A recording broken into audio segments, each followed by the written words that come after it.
Banyak orang dewasa sudah mencoba menemukan hutan awan yang hilang. Mereka membawa peta, kompas, bahkan tali panjang untuk menembus kabut. Tapi tidak ada satu pun yang berhasil. Anehnya, dua anak kecil justru berhasil menemukannya.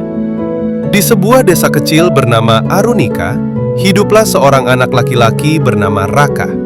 Ia pemberani, cepat mengambil keputusan, tapi sering terburu-buru. Sahabatnya, Mira, berbeda.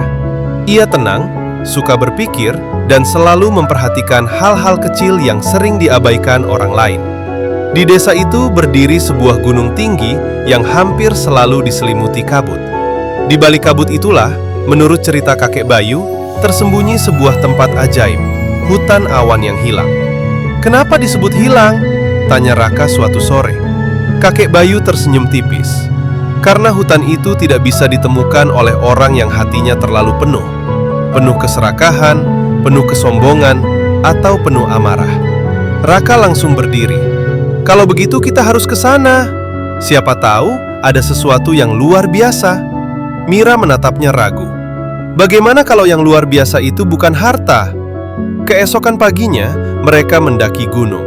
Semakin tinggi mereka berjalan, kabut mulai turun.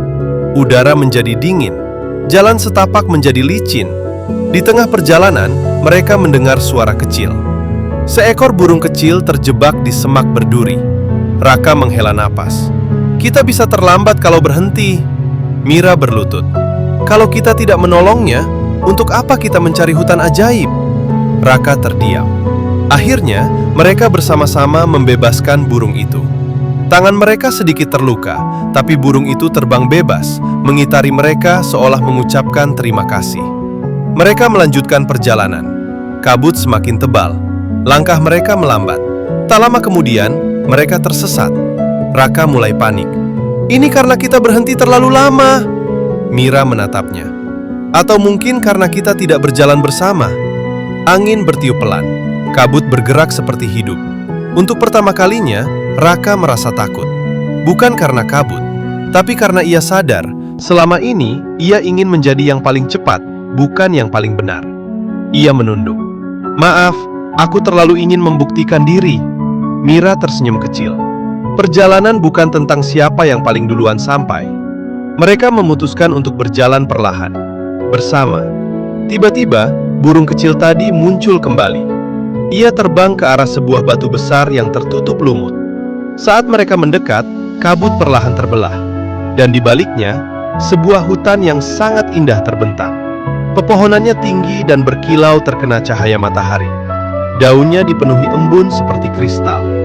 Di tengah hutan berdiri pohon raksasa yang akarnya menjalar seperti pelukan. Suara lembut terdengar di antara dedaunan. Hutan ini tidak pernah hilang. Ia hanya menunggu hati yang ringan. Raka dan Mira saling berpandangan. Mereka mengerti, bukan peta, bukan kekuatan, bukan kecepatan, tapi kebaikan kecil dan kerjasamalah yang membuka jalan. Saat mereka kembali ke desa, kakek Bayu sudah menunggu. "Kalian menemukannya, bukan?" tanyanya pelan. Raka tersenyum. "Kami tidak menemukan harta," Mira melanjutkan. "Tapi kami menemukan sesuatu yang lebih penting." Kakek Bayu mengangguk. "Kadang, yang hilang bukanlah tempatnya, melainkan cara kita melihatnya." Dan sejak hari itu, Raka tidak lagi berjalan paling depan.